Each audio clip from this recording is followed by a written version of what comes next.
everybody. Welcome to our event, The Role of Third Parties. I am Kyla, and I am a member of Cattaraugus Allegheny Liberation Collective. Just to let you know, we are recording and we do plan on posting this video on the internet. So if you need to edit your name to take out your last name or whatever you'd like to do, feel free to do that now. Suzanne and Perry will be our hosts and moderators today, and Perry is going to get us started. Go ahead, Perry. Awesome. Thanks, Kyla. All right. So first up for us this afternoon, we have Felicia Buschinger, who is joining us.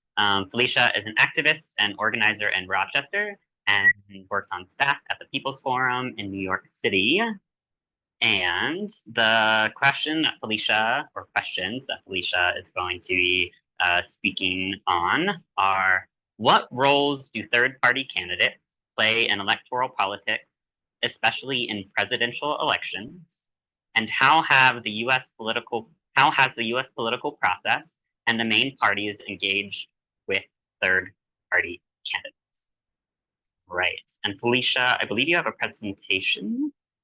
So let me know when you are ready to turn that on, and I will enable you to share your screen. Yeah, anytime. And I can go ahead and share that. Hello, everyone. Thank you so much for coming today.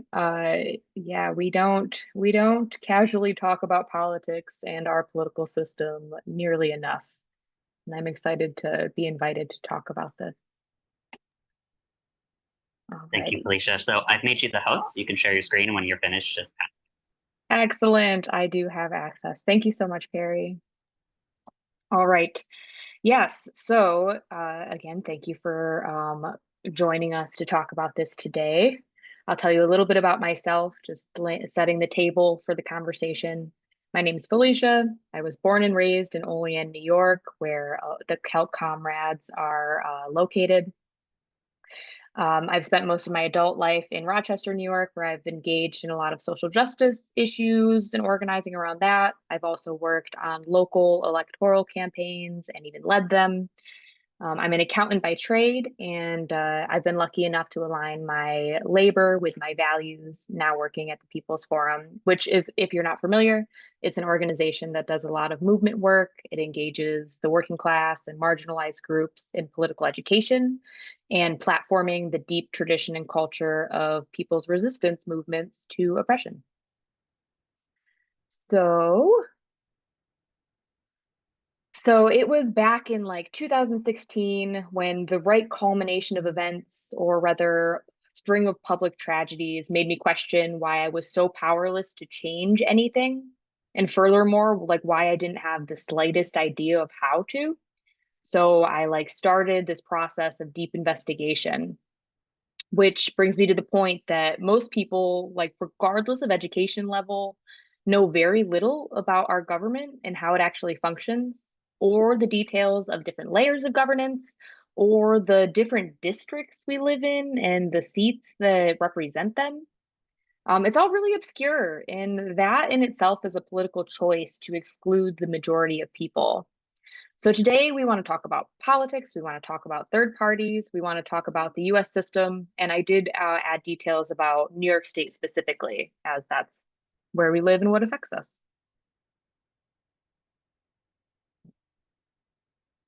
So I wanted to start out with a framework for understanding the content we're talking about, which is like, what even is a political party?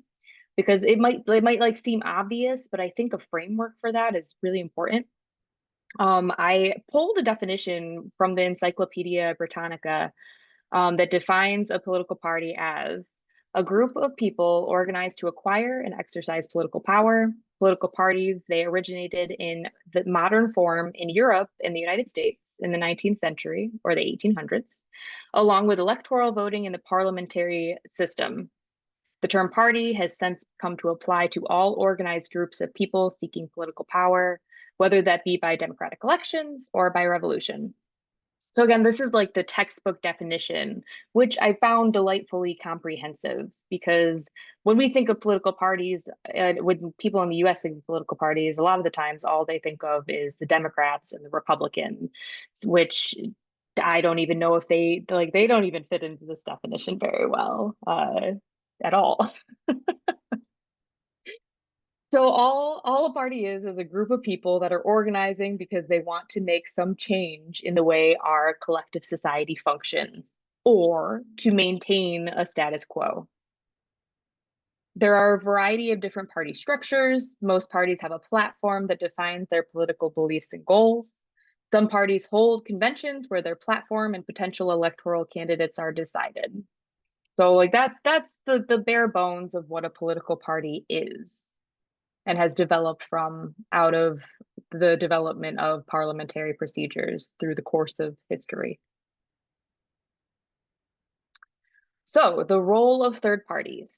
I am sure everyone is well aware that in the US, we have two main parties that dominate our electoral system. These two parties have held that power majority since 1850. And in fact, every presidential election since 1850 has been won by either a Democrat or a Republican. So we want to know, what role do third parties play, and particularly in presidential elections, which is just what we're talking about today. Third parties exist and operate to push a political agenda that is not captured by these two corporate financed ruling parties. Differing parties have different goals and conceive strategies in the way they operate, and they have varying degrees of effectiveness over the long term. Parties like the Working Families Party or the Conservative Party operate rather intentionally as a tool of the Democratic or the Republican Party, respectively. These parties, they most often endorse the Democratic or Republican candidates, and they exist to push those parties or intentionally push those parties to either more progressive or more conservative platforms. Other third parties, they run their own presidential candidates. We have like the Green Party and the Libertarian Party. They do this. They run with distinct platforms and independent candidates. Generally speaking, though, they operate and campaign using similar conventional methods as mainstream parties. And then there are parties like the Party for Socialism and Liberation that run as a third party to call out the anti-democratic process and to tie the concept of politics back to people's movements, which most parties are like completely removed from. So these are just you see the logos I have here on this slide. These are just a couple of the third parties that exist. These ones specifically I chose to represent because during the presidential election cycle this year in New York State, they're the most present.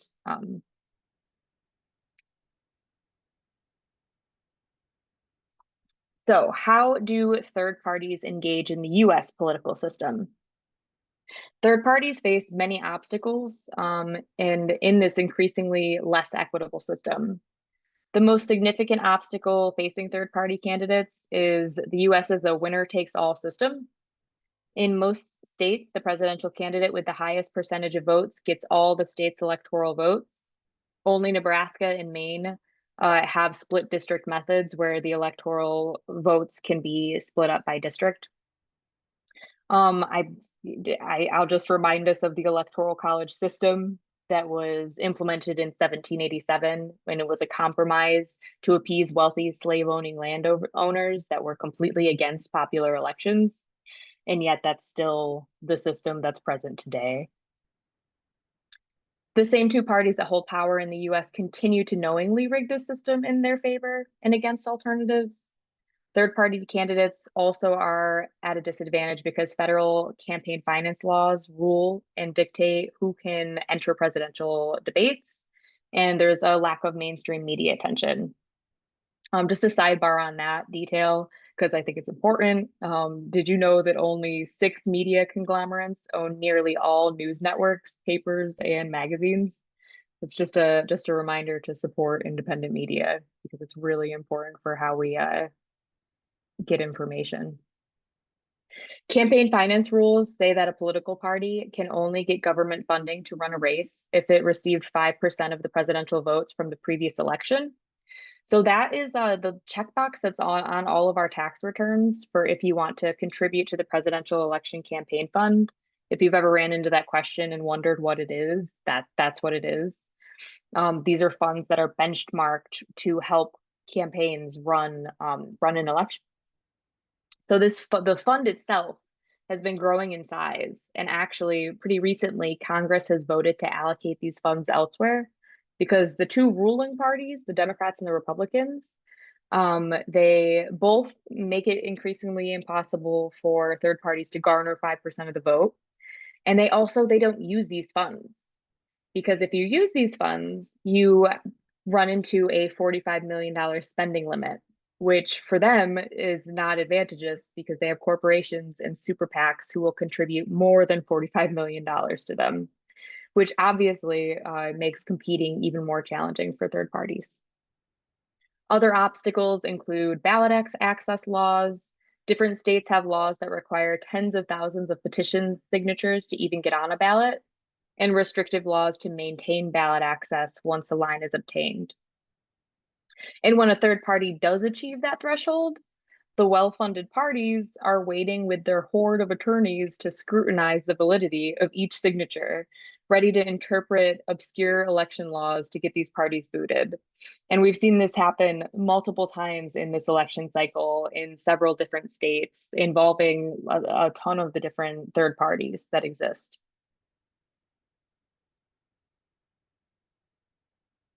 So then in New York State, which is pretty interesting to me, New York State is like often regarded as like one of the most progressive states.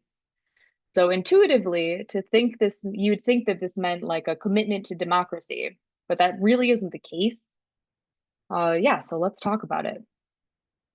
A couple of things that contribute to my comments here. New York State is a winner takes all state. So it like the way the votes are counted, even if a candidate doesn't get a majority of the votes, they will still win the seat as long as it's the most. There are no runoffs. And like thinking about how this impacts third parties, it discourages their participation and ability to grow support, because it like reinforces that lesser of two evils mentality. New York State is one of only two states that has fusion voting, which this allows more than one political party to nominate the same candidate and for the votes to be totaled for the candidate regardless of the line they're voted on. So think of the tactic of the Working Families Party and the Conservative Party. This incentivizes support for those two ruling party candidates, and it makes independent third parties struggle more. And then if you're just interested in a little bit of New York election gossip, I just want to tell you about this little detail, this little story about how our democracy works. So in 2020, New York State had reformed their ballot access laws, which made it harder for third parties. And this was led by Governor Andrew Cuomo and establishment Democrats as retaliation against the Working Families Party, who endorsed Cynthia Nixon for governor instead of the incumbent Cuomo and who was the Democratic pick. Which like just what a brimming example of democracy. Yeah. So just to emphasize how anti-democratic these laws were. Prior to 2020, so just to obtain ballot access, prior to 2020, the number of signatures a party would need was about 15,000. And now they have to collect 45,000 signatures, or 1% of the total number of votes, excluding blank and void votes cast for the governor at the last gubernatorial election. And 500 signatures, or 1% of the votes, has to be from at least half of the 26 congressional districts in the state. So like in practice, parties aim to get about 3 times the amount of votes because, again, like I had already mentioned, the ruling parties are just waiting to scrutinize these signatures. So you can just like imagine how hard this is for parties to obtain access in New York State. And then even once you obtain those votes, keeping ballot access is equally hard. Prior to the reforms, the third parties needed to earn 50,000 votes for the candidates in the previous presidential election. So every 4 years, you had to have at least 50,000 votes and you keep your access. Now they're required to get the greater of 130,000 votes or 2% of the votes cast every 2 years for the gubernatorial election, so the election for governor, and for the presidential election. And so you can see how this would like further incentivize compliance with those two-party representative candidates. All of this to say that people are by and large kept out of the system of power and governance. It takes lucking into knowing someone who has the knowledge of the system or a dedication to self-education to like even begin to strategically fight back. These third parties exist because people organize within them, and those people are dissatisfied with the way things are. Each third party has its own politics and priorities and their own strategic idea of how to impact change. And how do these parties even begin to make change in a system that's increasingly rigged against them? The two ruling parties and their corporate funders are invested in maintaining power, and they pitch maintaining the status quo, doing the same thing as like a common sense solution to make change. Now that's insanity. My own political journey has shuffled me into many of these existing means of trying to affect change, including multiple different third parties. And I've been presented like with the contradictions that each one of their strategies encounters. And the common sense logic of doing the same thing and getting a different result is not working, and it never has. So we really do have to invest in third options, especially those that actually articulate solutions for the many problems we face as a society, or our conditions are not going to get better. I mean, they cannot. So that is my presentation. Thank you so much for the invitation. It was an honor.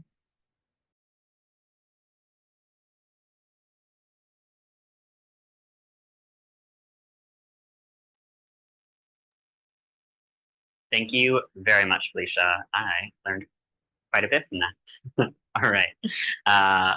We are doing questions at the end, so we are going to move along to the second person who has joined us today. So next we have Jody Dean, who is an author, political theorist, and professor at Hobart William Smith College. And the question that Jody is going to be speaking to is, what is the spoiler mentality, and does it play a valid role in? Great. Thanks so much, Perry, and thanks to Calc for putting this together. So I've got to talk about the spoiler effect. So I'm going to talk about three things. First, I'm going to define the spoiler effect. Then I'm going to talk about election design. And then I'm going to say, is it even valid to call something a spoiler effect? So first one is definition, then the background, and then the question of validity. Okay, so what's a spoiler effect? This usually refers to the impact of a candidate who can't win on the outcome of an election. Generally, people are thinking about an outcome they don't want. Why is this called a spoiler rather than just an alternative candidate? The assumption is that this third candidate, this candidate with no chance of winning, is similar enough to one of the other candidates that they took votes away from them, enabling the less popular candidate to win.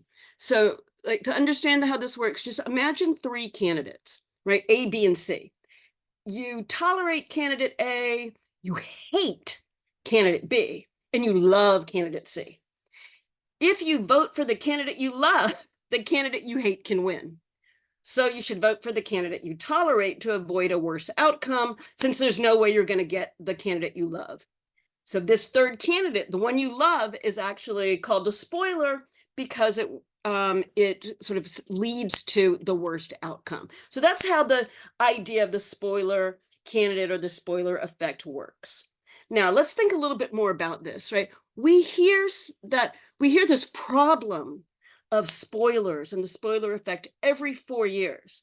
Now, why is that? Is that because like we have this chronic problem of like really perverse spoilers coming out of the woodwork every 4 years, right? Is that what it is? Is this a sort of personality defect of all these spoilers? No, it's not that at all.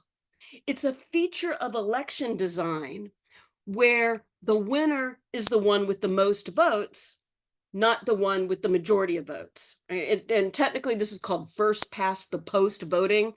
And it lets people who don't have a majority win, right? They don't have to, I'm sorry, who don't have a majority win. All they have to have is a plurality more than anybody else.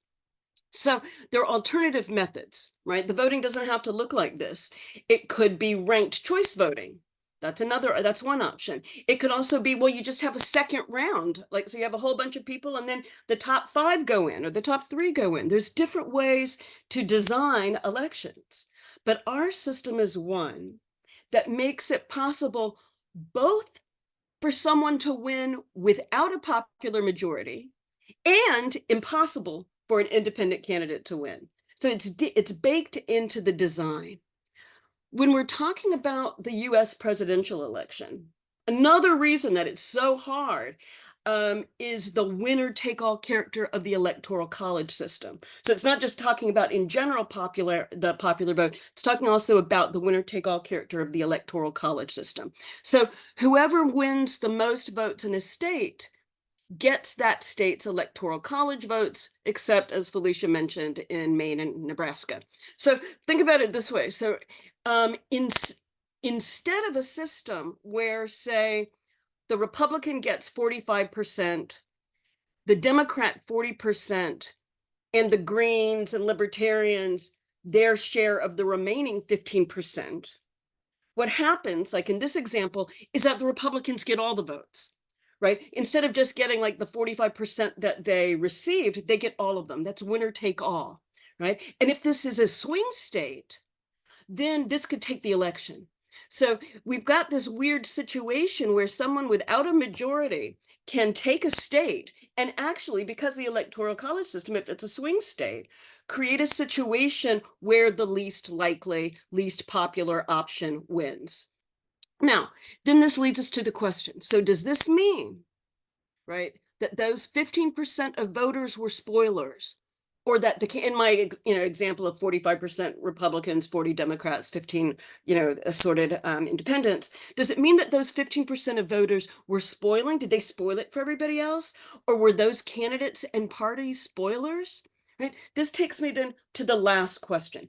Is the spoiler effect a real thing? Like, is it a legitimate complaint? First, it makes sense to criticize our unfair system that the Electoral College brings in. And it makes sense to criticize the winner-take-all first past the post system. Those things are legit objects of complaint because they are the conditions that make this happen. It's not just spoilers coming in, it's baked in. But the idea of spoilers is really based on a fundamental confusion. It's based on a fundamental misconception. And that is that strong parties are entitled to our votes. They are not. They have to earn them. The spoiler effect makes it seem like they're entitled to them rather than that they have to go out and earn them.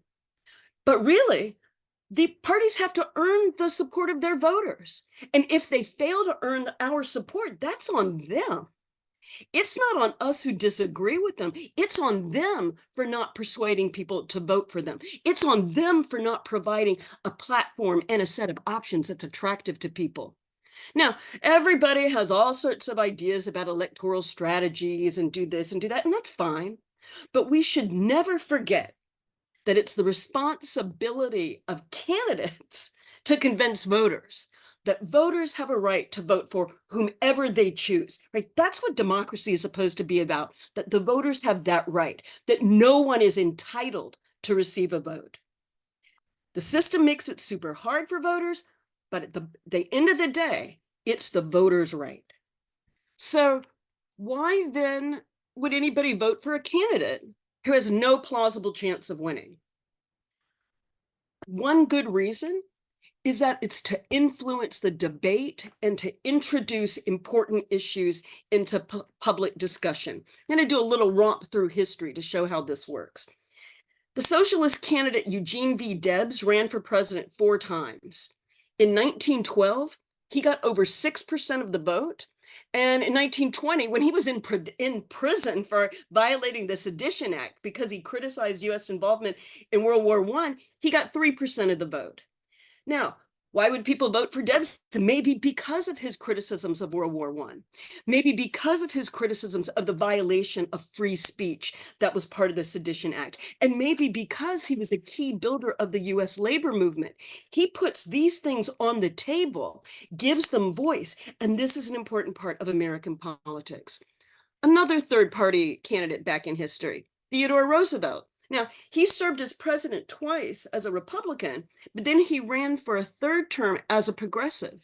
Some of his key themes, or some of the key themes in his campaign were indicting the corruption of the two-party system, women's right to vote, prohibiting child labor, bringing about industrial safety standards, all things that were key, crucial issues on the political agenda of the 20th century. So as a third-party candidate, he was raising matters crucial to the political development of the country.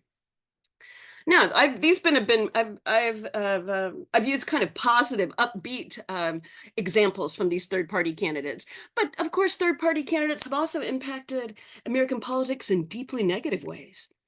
In 1968, George Wallace was a segregationist and he ran for president. He won 5 states as a segregationist. No one's going to be surprised to know that these were states in the Deep South. He ran on the American Independent Party line and as a strict segregationist, but he also expressed themes that became increasingly prominent on the radical right for the next decades.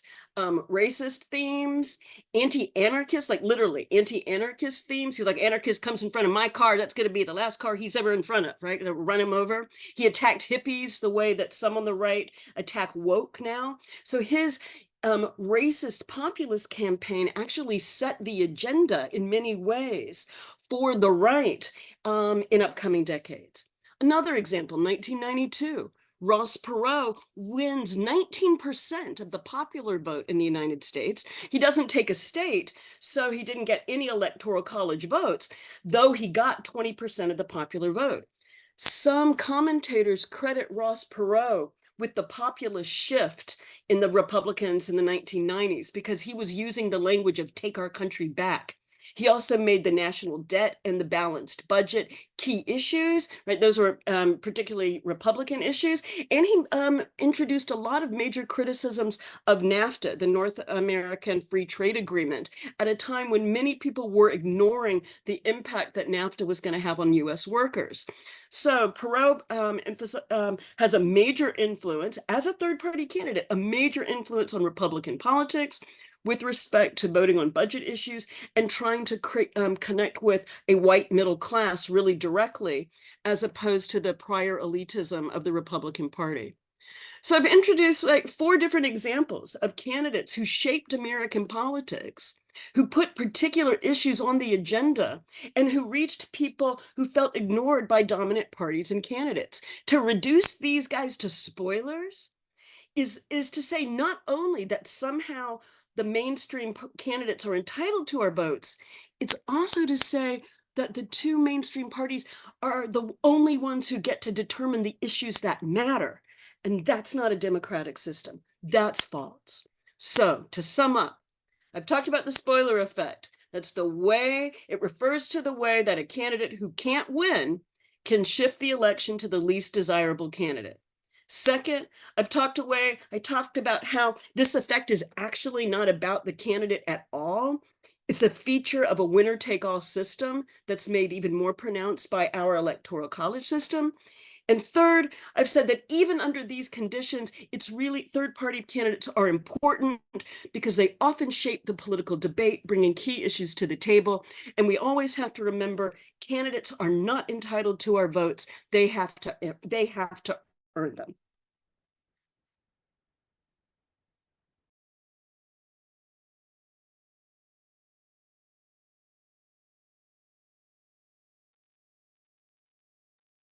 Thank you very much, Jody.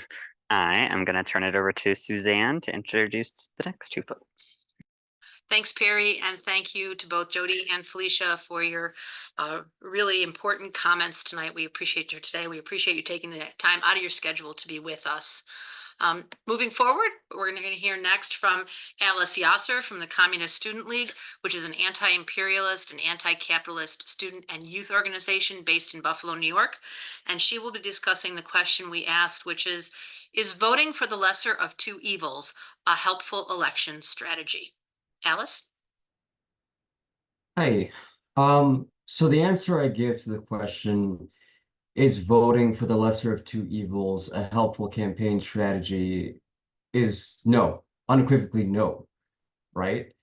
I think the more interesting question, though, is why? So my presentation will mostly be drawing on my experiences as a student and a student organizer. So I want to talk about the particularly unique position of students and young people vis-a-vis the available political process. As students and young people, we're in a position of collective hopelessness, where the idea of the world that's been explained and expressed and distilled to us in so many ways when we were younger, and today, of course, is so remote from the reality that we find ourselves in. Youth unemployment has been at an all-time low. Our prospects of unemployment or employment are in every way grim. Even in the most lucrative fields, the number of available jobs compared to the number of people bidding is at a historical disproportion. And the wages offered for such positions have not kept up for the cost of living. So you have more people vying for the same seats, and these seats don't confer necessarily an increase in wages. This is an issue that, of course, affects working people generally, although youth and students are in a particularly unique position in such that, well, firstly, there's a historically high level of educational attainment among our generation, and which leads to the price of attendance for universities, which is ever increasing. Student loans, which we use to pay for these really high costs, have become an increasingly burdensome mass requiring, a constant flow of payment after graduation. Life becomes untenable, and there's an obvious appeal for political solutions to help us. Without prior precedent, the newest generation of people are queer. They're very queer, of young people. Queerness has in every way what I can only describe as unprecedented. The expression of queerness, the social acceptance somewhat of queerness has come to be seen in a somewhat validating light. For the first time, queerness, especially gender variant identities, have come to be socially expressed and represented, previously being repressed to the darkest corners of the margins.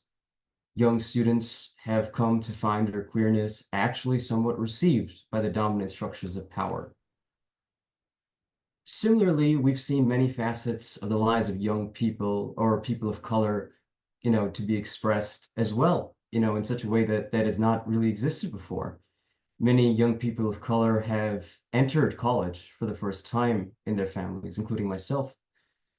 The struggle of Black and brown people have come to affect the popular consciousness, having a reflexive effect on our universities and on our culture. With that said, though, the gains that we've made in the political sphere are met by reaction, by people who are then able to use the available political processes, the processes that are said to guarantee our freedoms and livelihoods, to roll back every single possible gain that was ever won. So, the question of voting and the question of, an interrogation of our political process becomes important for young voters. Universities themselves are invested in mobilizing students to the polls. We are constantly being bombarded with political messaging that exalts electoral politics. Messaging that's kind of like propaganda, that there's no option for youth discontent, to channel youth discontent, other than the electoral system, other than the political system that's been bestowed to us. The objective is to swallow us whole in the confined structures of the political process. And of course, we can't talk about the political process without talking about the major two parties that constitute it. Every part of the electoral process is subordinate to the Democrats and Republicans. These are parties of the system, and neither parties are genuine avenues for the people. Neither are genuine supporters of students and youth.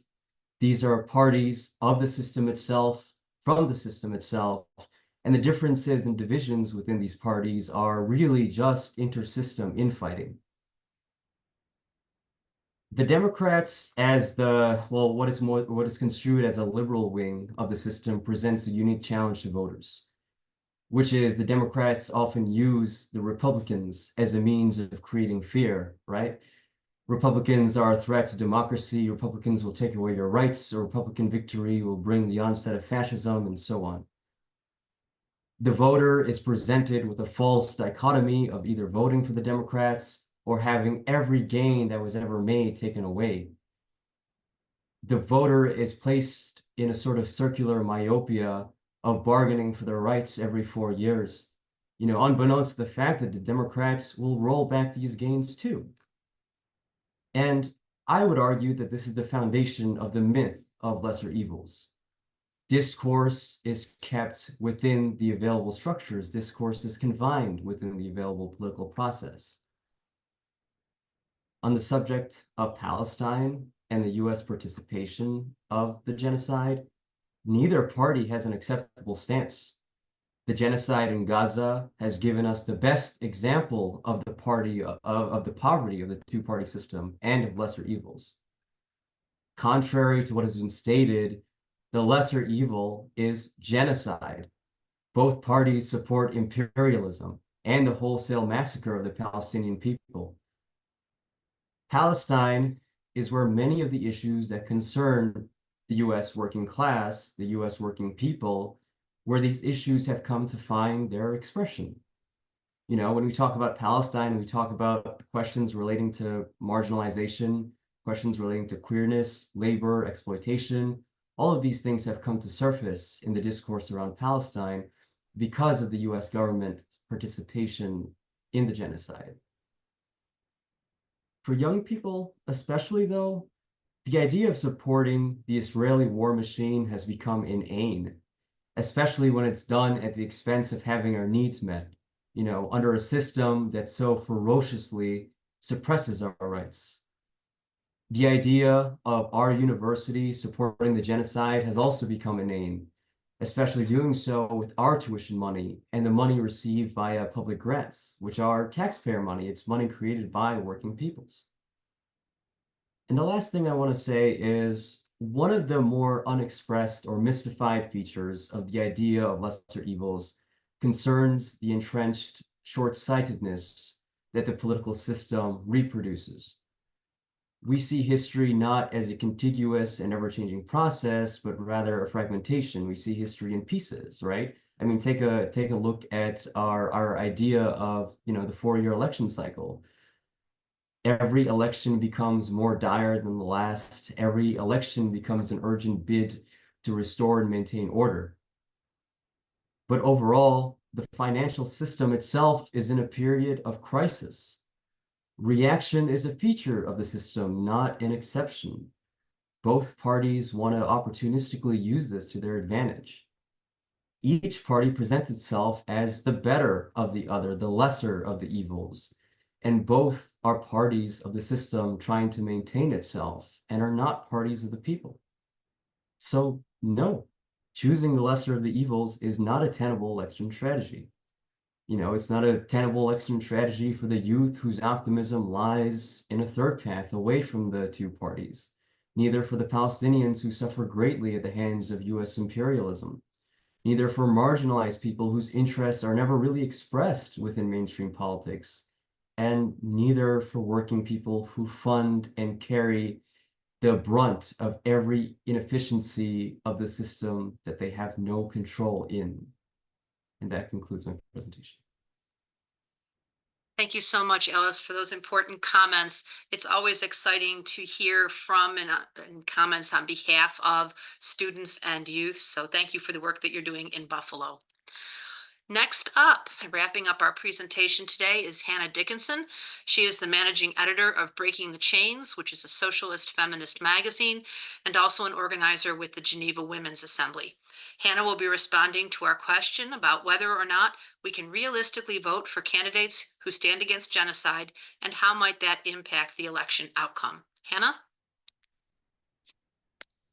Thank you so much to my fellow panelists. Those presentations were really excellent, and especially appreciative, Alice, of your remarks. I hope these follow nicely. I think so. The place I want to start in responding to this question is really just to be clear, or as clear as possible, about why the genocide in Palestine is happening. I think it's clear to all of us here that it's the US government, our government, that's supplying weapons, financial support, and political cover to the Israeli regime's genocidal project. And it's the system in which we live, capitalism and US imperialism, that is driving this genocide. And the US, both Republicans and Democrats, the entire ruling class, is fighting with weapons, with sanctions, and in the media to maintain the United States' unipolar power over the entire world. And both parties target, in particular, those nations and those forces abroad and here that offer an alternative to the violent, imperialist, genocidal system that structured the global world order more or less since World War II. I think it's also important to say that the US and Israel are increasingly isolated. And US imperialism is being increasingly understood by people, again, here in the United States and around the world, as the most destructive force on the planet.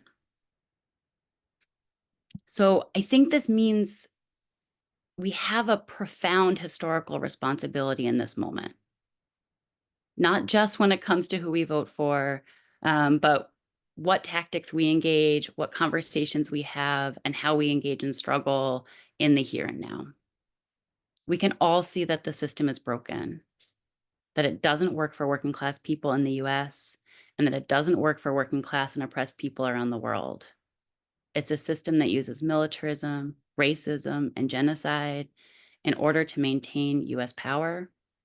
And what is being protected by Israel's aggression is a fundamentally unequal world order, one in which a handful of billionaires and their friends decide who lives and dies, decides who thrives, decides who's miserable. I think, right, it's a sort of common theme among organizers organizing for third-party candidates to remind people, and so I'll do it now, that voting is just one tactic among many in our toolbox, and that we have to be realistic. Voting alone is not going to end this genocide. But our system is so restricted, our democratic say is so limited, that at least in my view, we should seize the opportunity to take a stand at the ballot box, along with all of the other efforts in the streets and in our communities we're taking to show that we do not consent to genocide. And I think that's reason enough to vote for a third-party candidate, to refuse to consent to genocide. But I think we might also say, or at least this is why I'll be voting third party, that it's also a refusal to consent to the whole entire system. Because if we want to end the life-destroying system of US imperialism and capitalism, we're going to need a whole new system. If we want Palestine and Lebanon and Yemen to be free, we need to break with US imperialism. We need to break with capitalism, And we need to break with the two-party dictatorship here in the United States. The question really cannot be in this moment, which Democrat or Republican will be better for Palestine. Both will be worse. The question, I think, instead, is how do we use every tool at our disposal to show that the people here inside the belly of the beast stand against genocide, against endless war, and for a free Palestine? And for me, that actually doesn't just mean using my vote to protest genocide, although I think that's important. It also means using my vote to show that I'm part of a people-powered movement working to build a whole new system, an actually democratic system, capable of meeting the needs of people and the planet, a system in which Palestine and all oppressed people will be free. Thank you. Thank you, Hannah. Your comments are powerful, again, as always. So thank you again to everyone for their contributions. The next part of our webinar is going to give our panelists an opportunity to ask questions of each other or add on or respond to comments that they made. I'll be moderating that process through the chat. And then after that, we'll open it up for Q&A. So if you have questions that you have not popped into the chat, please do that so Caroline can get them going. Panelists, anybody have anything you want to say?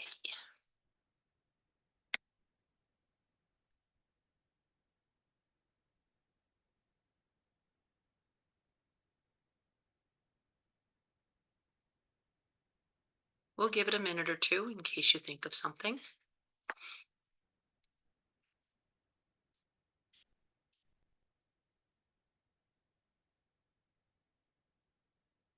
Felicia. Yeah, I'm just thinking about like third parties and their different strategies and how they vary between being like very traditional, like traditional conventional party to being like more based in like movement building and like actually trying to like organize people. And also thinking about the difference between like a movement-based party versus like a right-wing party that's a brainchild of like a couple billionaires, because a lot of right-wing third parties, that's kind of what they are.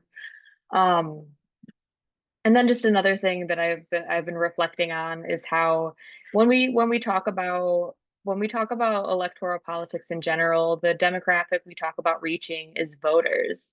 And in the United States, like voters is like this incredibly like small portion of the population. And like even the people that vote in presidential elections rarely vote in other elections that happen. Yeah, so I think that parties that's goal is to like expand the reach of political power. I think that's really important in how to make change. Thanks, Felicia. Panelists, anybody else have something they want to add on?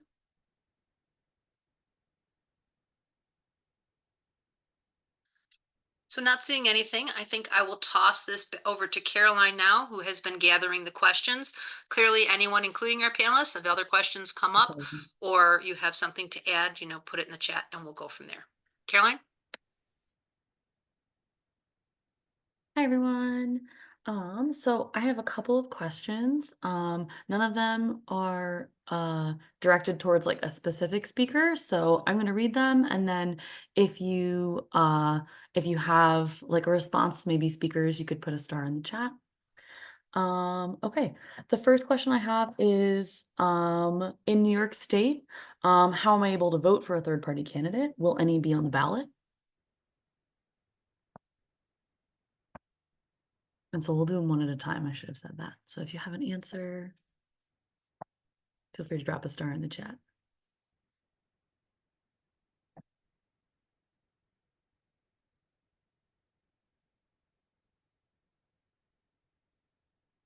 Go ahead, Felicia. Well, I guess I'll hop in and answer this. Yeah, so third party, the only third parties that will be on the ballot in ballot lines this year are the Working Families Party and the Conservative Party. And like I mentioned in the presentation, both of these parties endorse the candidates of the Democrats and the Republicans. So it's not actually a choice.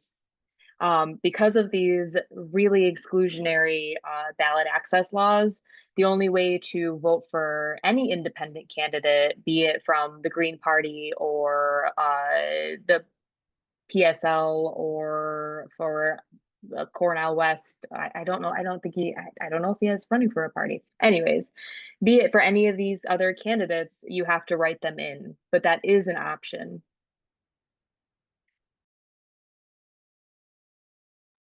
Thanks so much, Felicia. All right. Our second question is there any foreseeable scenario in which the Electoral College is dissolved here in the US?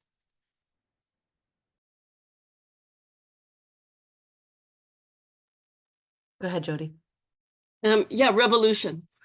And I mean that both sincerely and also like, I mean, so a few years ago, there was someone, a law professor at Harvard, who was trying to get support for a new constitutional convention. And in fact, a number of states have actually agreed to a new constitutional convention, not a majority yet. The problem with that is that the underlying structure of ownership and property would remain the same. And so we've got to be deeply skeptical about a kind of political, oh, let's just redesign this without changing the fundamental economic structure of the country. So it's foreseeable as revolution. It's actually also foreseeable in this bizarre constitutional amendment way, but we should be really skeptical of the bizarre constitutional amendment way, absent a fundamental economic change. Thank you, Jody. Any other comments from another speaker before I move on?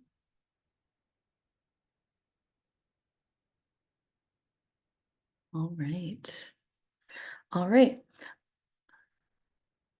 Okay, so our third question is less of a question, more of a statement for discussion, topic for discussion.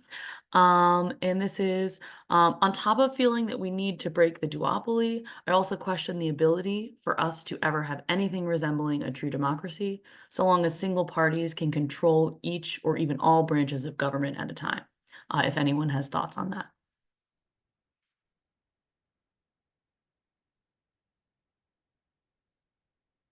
So on top of feeling that we need to break the duopoly, I also question the ability for us to ever have anything resembling a true democracy, so long as single parties can control each or even all branches of government at a time. Jody, go ahead. I think it depends on the party. And because I can imagine, I'll just do a sidebar. My son is always like, who's the best leader in the world right now? I think it's Xi Jinping. Prove me wrong.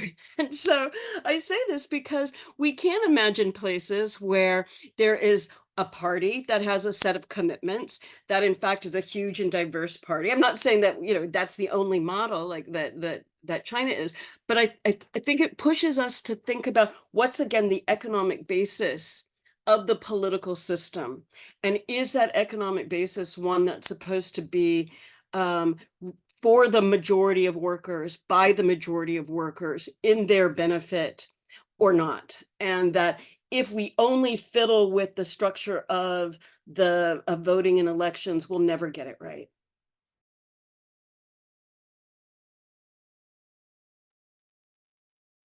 Thanks, Jody. Felicia? Yeah, I mean, I definitely agree. Because so the model of democracy that we have, and like it's chat like it's abstract for us to even think about democracy in a way that means something other than like just these elected people that make some kind of regulations.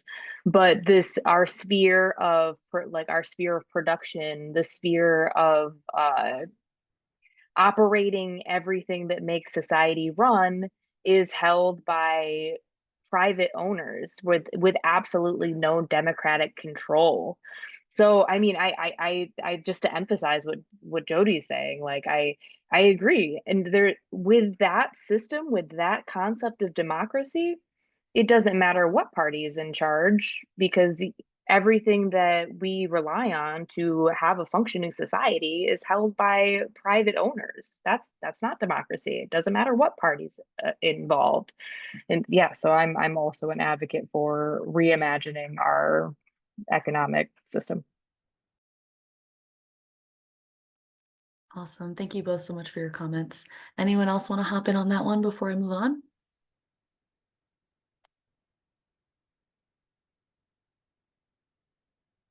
All right. Let's see, seeing none. All right. So our third question, or I'm sorry, our fourth question is, internationally, is only having two parties at the forefront normal?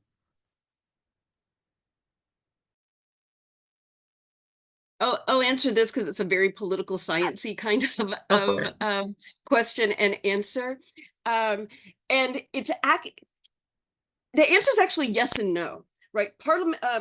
Parliamentary systems generally that have ranked choice voting and that have multiple election rounds are more likely to have more than two parties than first past the post systems like the US and the UK. Like Australia has another ballot system altogether, and they will have parties come in and out. Many countries in the world have more complex systems than the US. And so parties will come in, they'll be formed maybe whenever there's a division, instead of them staying in one party, they'll form a new party because they're likely to get some kinds of percentage of the votes in a parliamentary system. So it all really depends on the larger structure. Is it a winner take all system, or do they allow for different percentages to go to different parties? So some countries, you don't even vote for specific candidates, you vote for a line on a particular party. So it's yeah, so ours is not, it's not like ours is particular. I mean, ours is bad, but I would say for other kinds of reasons besides the electoral design, it's not super unique, but there are lots of other versions that are cooler, and that most political scientists think are better election design because they're actually more democratic, and they make people's votes count more.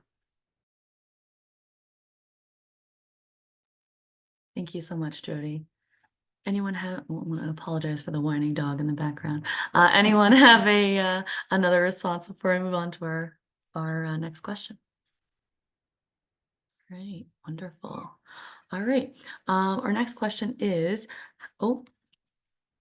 okay, good. How can presidential election agitation and third-party intervention have positive effect on local politics and more popular participation?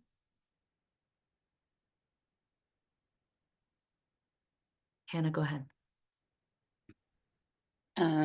Yeah, I want to think about this one like in a couple different ways. I mean, so I think the question about positive effect on popular participation, I think if we understand popular participation to not be popular participation in elections necessarily, right, but popular participation in politics, in political life, I think, I mean, I actually think this election, and I think we can think of some other past ones too, I think demonstrates the real possibility here. That I think, right, one of the consequences of the sort of truly limited amount of democracy we actually have in the United States is that opportunities to talk about politics in our communities, in our workplaces, in the organizations in which we're involved, are kind of shockingly limited. And I think, right, politics often comes to mean in a sort of US media discourse or mainstream media discourse, elections. So I actually think, I mean, I think the college tour that Claudia De La Cruz did of upstate New York last week? where I got to see Kaylin and Oswego. I think it's actually a really good example of like what it could look like and what it does look like when third-party candidates use their candidacy not to browbeat people into voting for them or make people think that they're bad people, whatever they do in the ballot box, or if they don't even go, right? But instead, to use it to expand the places and opportunities we get to talk about politics, right? We don't get to knock on people's doors and be welcomed without suspicion or without too much suspicion, right? But during election season, because people know what that experience is like, they know what it means to have someone call them up or knock on their door to ask them what issues really matter to them in this election. And so I think, right, there are opportunities to meet our class, to build with our class, but also, right, fundamentally to say politics is about more than elections. So I think that part's super important. I do just want to speak quick to the other part about local politics, which I think could have that same expansive sense, right? Local organizing. But I want to take this one also to think a little bit about local elections. And I think this is a longer conversation. Like, I don't think we're going to get into all of it, but I think it's important, I think, to recognize that the particular array of forces at work in a presidential election are different than the array of forces at work, say, in a small town school board election.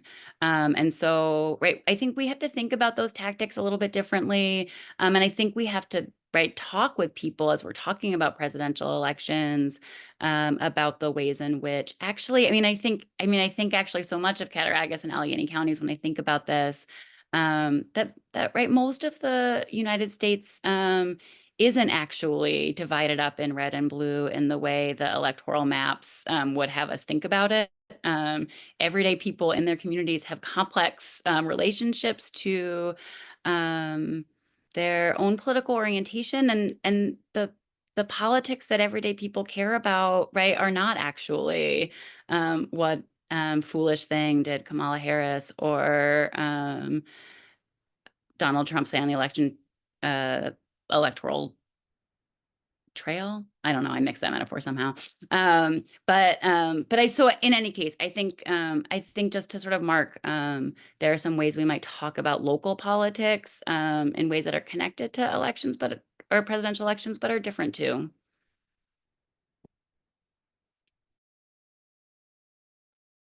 Thank you so much, Hannah. Felicia, it looks like you also have a comment.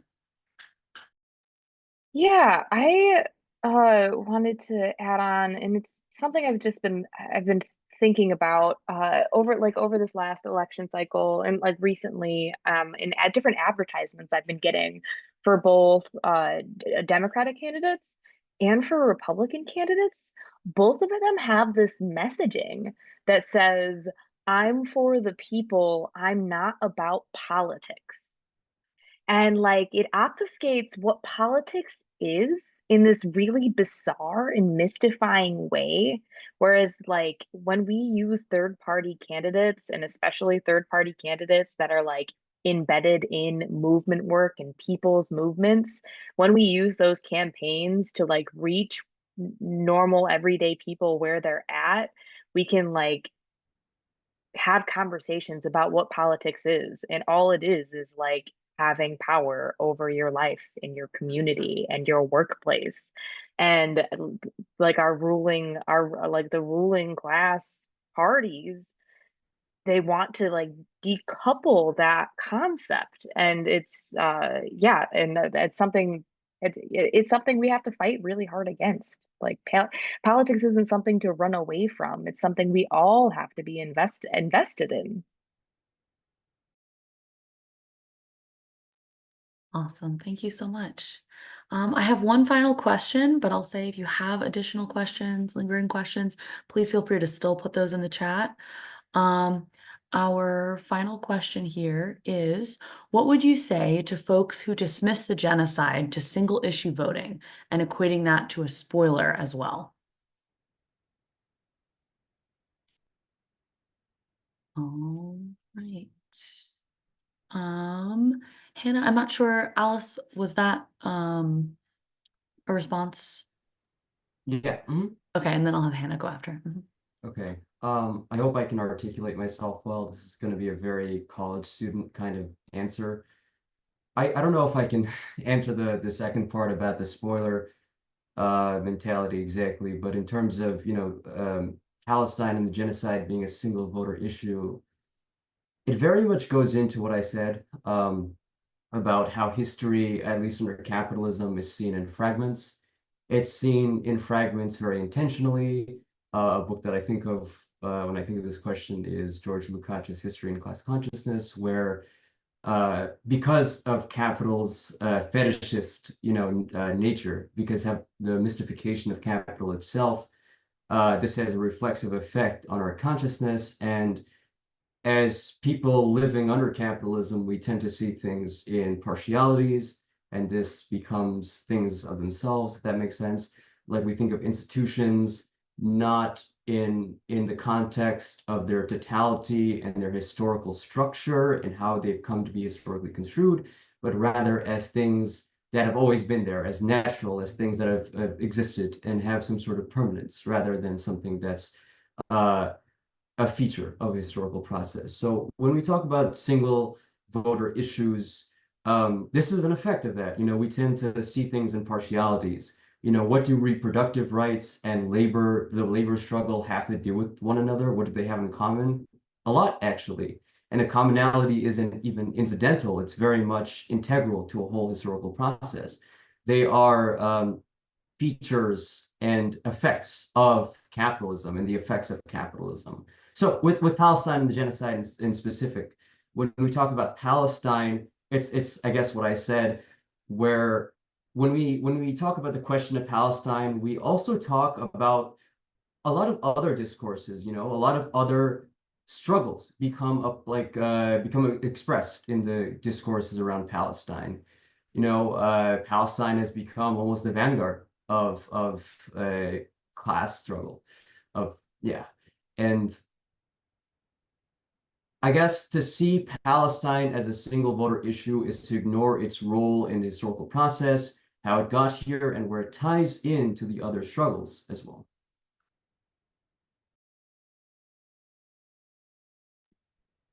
That was so smart and lovely, Alice. My my response is both less. I think it builds on that. I mean, this is a conversation I'm sure you all have too. I've had with so many people. And so I think, right, affirming very much what Alice just said, that like, of course, Palestine isn't a single issue. Um, I also sometimes do say, like, well, what would be wrong with saying that genocide is a line in the sand for me? I, I mean, and actually, I found it kind of like it stops people in their tracks. I don't know like how many minds I change necessarily with the conversation, but to Jody's point earlier, like I think it does do work to expand the conversation. I don't know, when my neighbor comes over and asks like, will I put a Kamala Harris sign in my yard? And I say like, no, I can't do that. Right. And they're like, but you're not voting for Trump. I'm like, no, but like I actually can't vote for genocide. Like that's just too much. It's too much to ask. I think there is a way in which, like, again, depending on who we're talking to, of course we recognize that Palestine is about everything. And at the same time, I think it is okay to say, like, we have so few opportunities in ways that the ruling class will report on the news to show that we don't consent to genocide, and I think this is one of them. And so I think, yeah, the folks and I don't know, I think they're mostly online. I don't know that they're fully in real life, but like the folks that like pit the struggles of other oppressed people, whether it's access to abortion in the United States or it's queer liberation in the United States, right? Those folks who are asking us to make a choice, right, between genocide and reproductive rights. Again, to Alice's point, like not only is it such a false choice, right, where are the reproductive rights for people in Palestine right now? We know that the training for the IDF and technologies for the IDF are linked to policing here in the United States, right? Again, like we can refuse that single issue piece over and over again. But I think we also get to refuse being asked to choose among struggles of oppressed people or among struggles for our class. I think we just get to say, like, abortion rights matter to me, queer liberation matters to me, and genocide also matters to me. And I Democrats, like, you don't get to make that the choice. It's not the choice.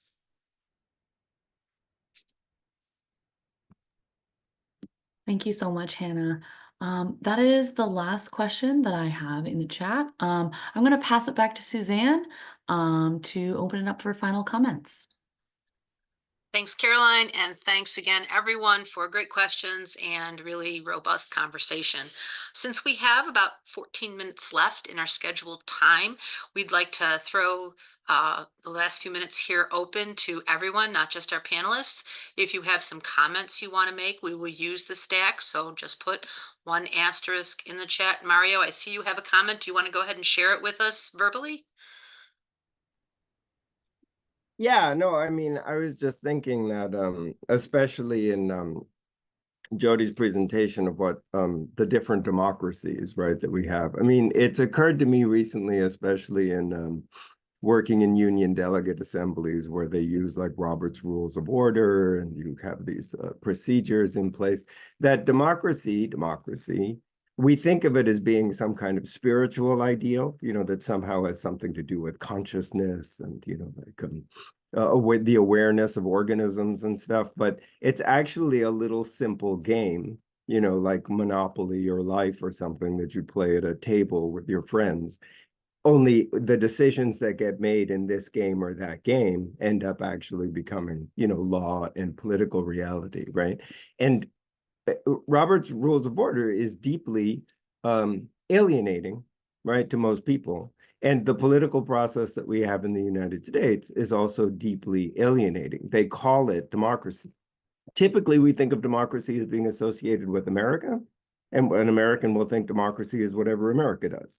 Nobody actually lays out all the different forms of democracy, and we could actually have a vote about which game we want to use. You know, do we want to use a parliamentary game? Do we want to use a socialist game? Like, do we want to actually have like mass organizations that everybody is a part of? Would you like to actually, what if everybody was in a union and all those unions had national congresses every year, and that became like a parallel to the system that we have with the elected people, and then the union people would debate against the elected people, and everybody would constantly be involved in their unions, and most of the political process would actually, anything. There's so many different games, right? But people actually take an oath in the American government to the Constitution.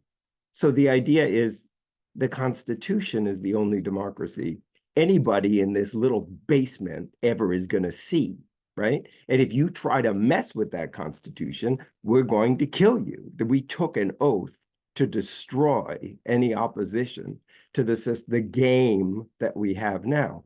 So there's no way to even entertain any notion of democracy except the one that the people who run this country shove down our throats. And so what is this? You know what I mean? Like, I don't even understand from the beginning. We're locked in a basement with these very rich people. And the only thing we have ever inhaled in our lives is their putrid breath. And that's a democracy? Thank you, Mario. Jody?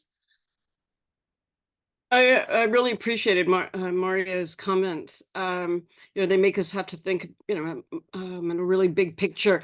But my comment's actually going to go back in a very narrow picture of the way that the Democrats now are insulting everyone regarding the election.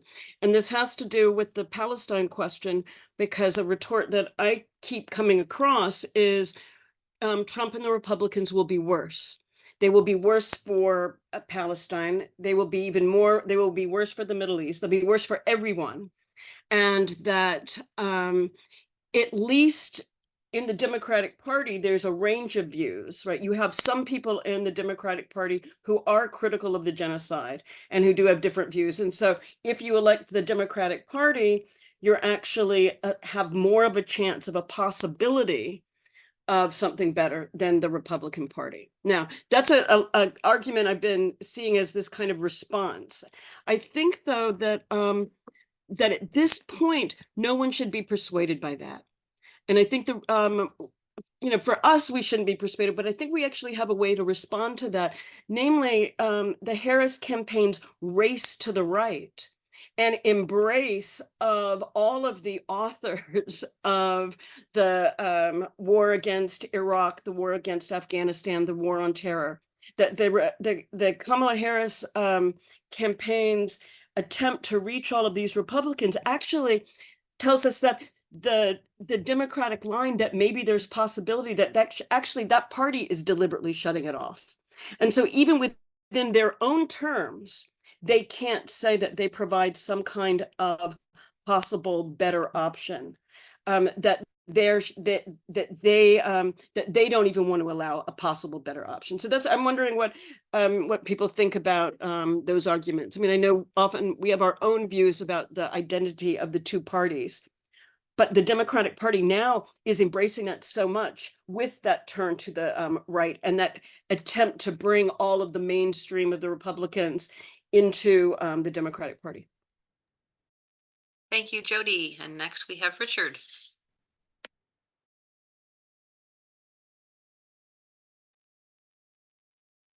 Hi, everyone. I thought those were really great presentations and great commentary. And, it's what we need to do throughout the entire party in terms of having comrades all understand how the system works and how it really doesn't work for anybody except the ruling class.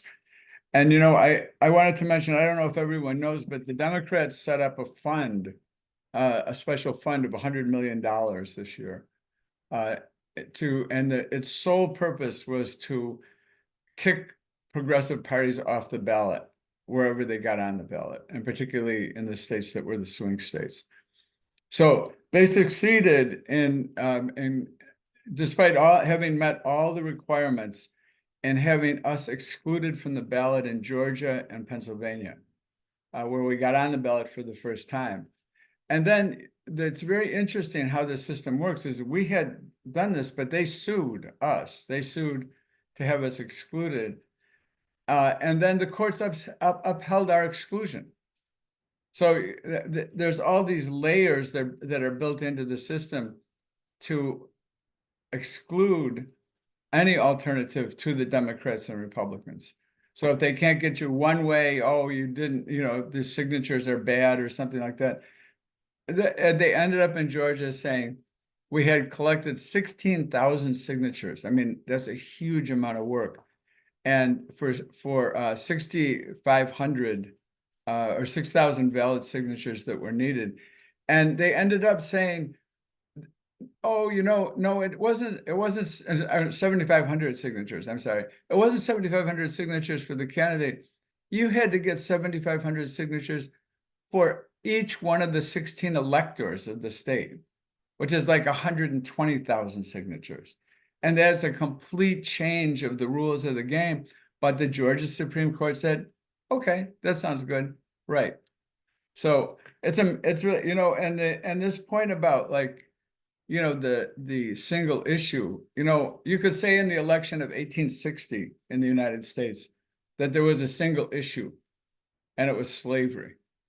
And, and it broke the system apart by people refusing to all go along with what had existed before. So, you know, it's a real it's the game that is played to maintain the rule of the ruling class, and there's no question about that. Thanks, Richard. We are about 5 minutes from our wrap-up time, and we want to respect everyone's time this afternoon. So does anybody, before I toss it back over to Perry to close us out, does anyone have one last short comment?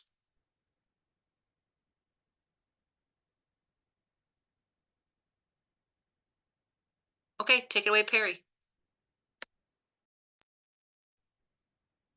Thanks, Suzanne. And all I really have to say to close this out is to thank everybody. I just want to thank each of our speakers. I had seen the questions beforehand, and I had answers and thoughts in my mind, and each of you brought way more than I had thought of, and really got me thinking in new ways. And I feel like that is probably true of everybody here based on the questions and comments that came up in our discussions afterwards. So I also want to thank everybody who attended with us this afternoon to have this conversation.